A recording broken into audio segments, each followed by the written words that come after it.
Well, let's go across to our breaking news story. 3 student activists are free on bail after a year. Let's go across now. 2 of those young women, Devangana and Natasha, are joining me from outside Tihar jail. Natasha, Devangana, you've come out of jail after over a year. Can you hear me? This is Sonia from the Delhi studio. You can hear, right? Hi, Devangana, Natasha, can you hear me? Yeah, we can hear you. I can't hear. Okay, she can't hear. Arvind, perhaps you can ask them what it feels like being out of a jail cell after over a year. Can you just ask Devangana and Natasha that, Arvind? Go ahead. Well, it just feels very surreal. I think it will still take time to sink that in, that we are actually standing outside on a street and seeing the moon without the grills.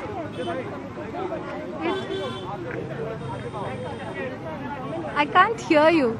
She said, how does it feel to be I was just I mean, it still feels crazy. It's difficult to. You're asking how does it feel to be out, right? Yes, go ahead. Yes. Yeah.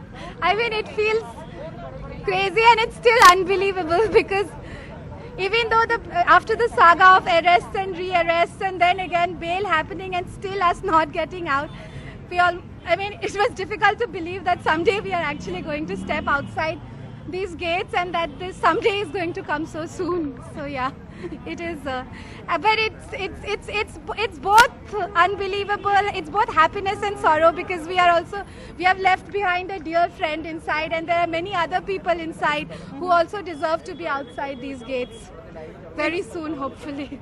In fact, I want to ask both of you, it's nice to see both of you smiling, but just for viewers who are just tuning in, both of you are young JNU students in women's studies. You're also part of a group that campaigns for campus freedoms.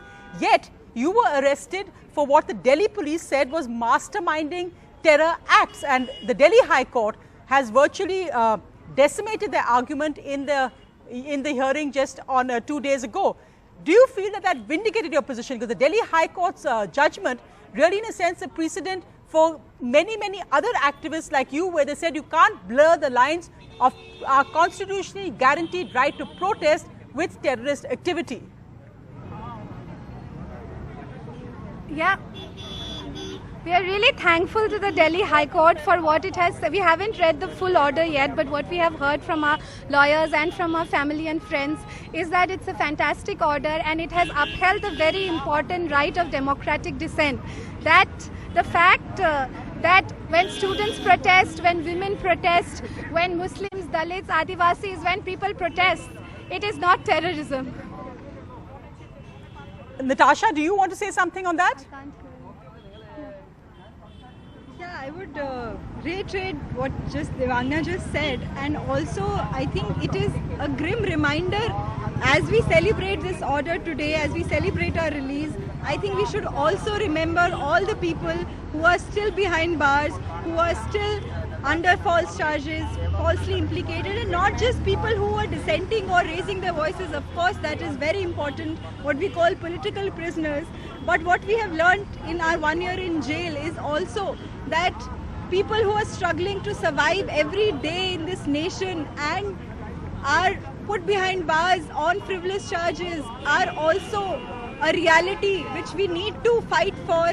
We need to fight for their rights. We need to rethink this whole system and how it really criminalizes everyone's lives, and we need to really work towards that, and also ask ourselves as a society, how have we reached this stage where the lines are being blurred so easily between terrorism and dissent? As we celebrate, we should also ask ourselves these questions. Of course, and Natasha, we all know the tragedy that befell you while you were in jail, really. In fact, the cruelty of it really seemed, because your brother talked to us and said about how they were trying to get a date to perhaps for you to get at least out to see your father while he was sick, that you only actually got bail for his last rites. And this kind of sometimes red tape which lacks any consideration for human rights seems to be something which is prevalent in so many cases. See in Father Stan Swami's case, we see it in many other cases which are much less well known. What is it like for you today coming out knowing that you're going home and your biggest supporter in a sense, somebody who stood by you throughout your protests, isn't there today? Yeah, I think that is one reality which I don't know how will I deal with, and it's just like but I also know that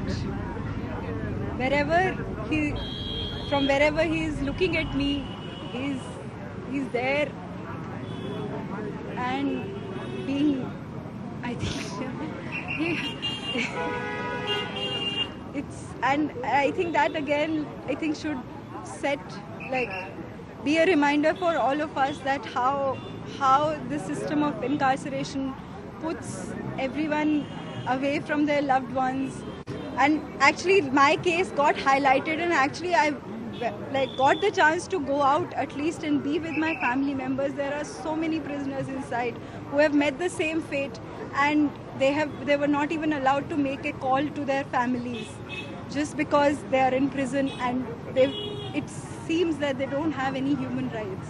So I think we also need to bear in mind all of those people when we think about certain cases which get a certain kind of attention.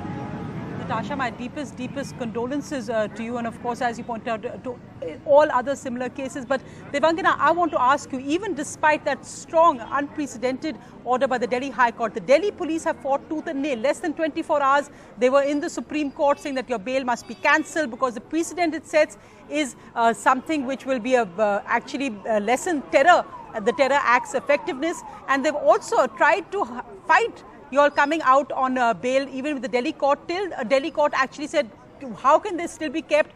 Release them immediately, and warrants were issued. The Delhi police said they need a Rajdhani to go to Assam to check your addresses. What would you say today when you know your case is up in the Supreme Court as well tomorrow? Are you scared at all on what will happen in the Supreme Court?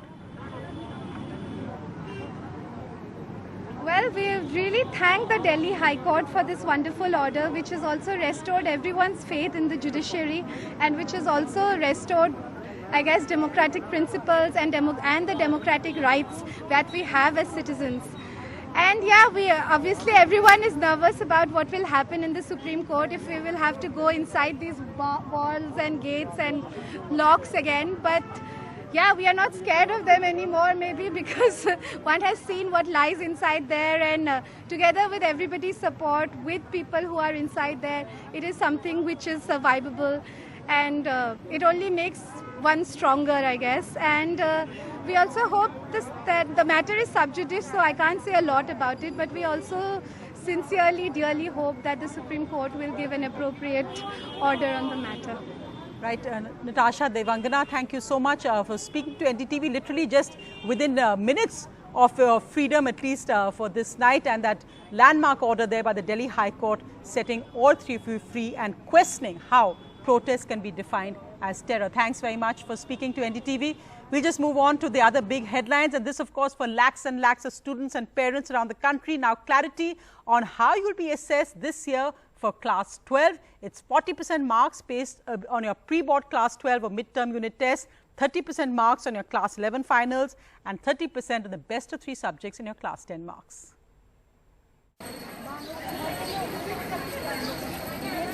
With India's biggest school leaving exams scrapped for the pandemic this year, the CBSE and the ICSE have announced a new scheme for calculating the marks. It will entirely be based on internal assessments with no external examiners or supervision. The CBSE assessment for 12th standard is 40% marks based on Class 12 pre-board midterm unit tests, 30% marks based on Class 11 final exams, 30% marks based on best of 3 Class 10 marks. Practical marks will be based on actuals. The total marks will be based on past performance of the school in Class 12 exams. While an estimate 14.5 lakh students will be affected by the CBSE decision, 2.2 lakh are part of the ICSE board. The ICSE assessment is the Class 10 marks, project and practical work, performance in Class 10, Class 11 school examinations, the best performance of school in 6 years. Both CBSE and ICSE expected to declare results by the 31st of July. The assessment scheme met with mixed reactions. Humble request, if it can be still considered, I would be very strongly advocating class 11 and 12 marks to be somewhere moderated. So the maximum benefit comes to the student. The students surely deserve to get better marks. I'm very skeptical about class 11 results to be included, and even if they are, the 30% criteria that they are getting, I'm not very happy with that. And I don't think that it's an equitable system. Like, not everyone, some might be at an advantage, some might get. Though the court approved of the assessment scheme in principle, it wanted two issues to be incorporated in the scheme. One is a system of checking marks for those who complain, and two, the timeline for holding examinations for those who opt for it. The court will be hearing the case again on the 21st of June. With my colleague A. Vaidyanathan in New Delhi and camera person Rakesh Singh, Shonakshi Chakravarti for NDTV. Well, the other big headline, the new CII President Narendran of Tata Steel has said that the government needs to accelerate vaccination because that is key for economic recovery. He suggested that the government now have a vaccination minister and that there should be a 3 lakh crore financial stimulus. CII is therefore calling for a fiscal stimulus of about 3 lakh crores, which is about 1.3% of the GDP, to make sure that the demand revives. And to fund this deficit, the RBI obviously will need to expand its balance sheet, as it has been doing. The accelerated vaccination is key to nurture broad-based economic recovery. Make sure most of the country is vaccinated. There is a need to have a single point person accountable in the government who everyone can deal with, who will also make sure that all the clearances that are required comes through. Well, moving to other news, cases are still hovering just around 65,000. They're up slightly. Cases, however, below 1 lakh cases for the 10th day. And deaths are also down, but the big question is that while cases and deaths, the positivity rate is all coming down. As we are unlocking, and again we are seeing similar case situation as last time, will we be facing a third wave which is worse than the second wave soon? Doctors are worried.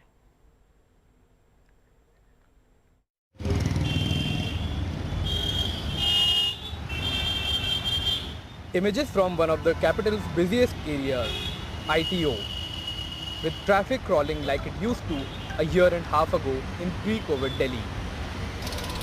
Getting to work is even more challenging than before. At this bus stand in South Delhi's Khanpur, the wait for transport and the queues are longer than ever before, with seating in buses at 50%. बहुत ज़्यादा भीड़ होती है, time होता है DT का और ये 2 घंटा यहीं बीत जाता है। 2 घंटे से हम लाइन में खड़े हैं, अभी तो कोई बस नहीं आ रही। 15-20 मिनट में एक बस आती है। क्या फायदा इसका? भीड़ की बात है, लेकिन कोविड का डर आपके मन में भीड़ क्योंकि क्या करें, मजबूरी है भैया। अभी इतना कोविड इसमें नहीं फैल रहा, इतना कोविड फैल रहा है इसमें, लोग परेशान हैं। बस के लिए आई कार्ड दिखाओ कहते हैं, उसमें भी बस से नीचे उतार रहे हैं। क्या फायदा इस चीज़ का? देखो, बसों में तो एक सीट पे एक बंदे को बैठा रहा है, मगर यहाँ देखो कितना, एक बंदे के साथ एक बंदा चिपटा हुआ है, उससे क्या होगा? Social distancing seems history here at Khari Bauli too, at the country's largest wholesale market for groceries and dry fruits. In fact, in markets across the capital. The fear of the virus forgotten among customers and workers. आप देह से दूरी का पालन नहीं कर रहे हैं जी। देखिए कैसे चिपक के खड़े हैं आप, कोरोना भी गया नहीं है। देह से दूरी का पालन नहीं हो रहा है। देखिए सारे चिपक के खड़े हैं। आपकी बात तो ठीक है, लेकिन जो ना ऐसी जगह को पॉसिबिलिटी नहीं है। बाकी कोशिश करते हैं दूरी बनाए रखें, लेकिन जैसे माहौल है उस हिसाब से थोड़ा मास्क ऊपर कर लीजिए। जी जी जी, हाँ जी। यहाँ होलसेल मार्केट है, अब कस्टमर एकदम इतना ज़बरदस्त आ जाता है, फिर वो सामान देखने में आपस के अंदर इतने में वो किसी का मास्क बेध्यानी में नीचे हो जाता है, कुछ लापरवाही में भी हो जाता है। The Delhi government's unlock plan and the people's COVID inappropriate behavior are worrying healthcare experts. The onus is on us. We must assume responsibility for our own fate. If we don't mask up and keep our distance, we are going to pay dearly. It's much more important to enforce and practice COVID-appropriate behavior than get stuck to rules like odds and evens or opening to 30 or 50% capacity, etc. COVID in Delhi may seem under control at the moment, they say, but could easily get out of hand. The Delhi government has given relaxation on the economic activities based on the condition that the number of cases remain low. But after the unlock, any kind of lapses among the public in following COVID-appropriate behavior may result in more cases, which can ultimately mean more restrictions on the economic activities once again. With camera person Manoj Thakur and Ravi and colleague Sharat Sharma, I'm Akshay Dongre for NDTV. The big political story tonight is from Karnataka, where the BJP's Arun Singh, who is the state in charge, had his first full day of meetings with BJP leaders and MLAs. Many BJP leaders spoke vocally against what they said was the dynasty politics of the Chief Minister B.S. Yediyurappa. But there is, however, indications that he is still in control of the larger party, even though dissent against him is growing.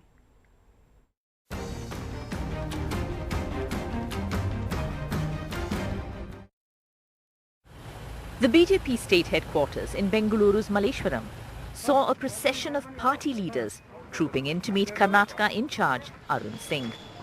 The meetings come in the backdrop of complaints made against Chief Minister B.S. Yediyurappa, and his detractors were not mincing their words. We respect Yediyurappa's contribution in building the BJP in Karnataka. But now, Yediyurappa has not got that spirit to run the government, because the age factor. No minister is happy. In all the departments, his son's intervention is more.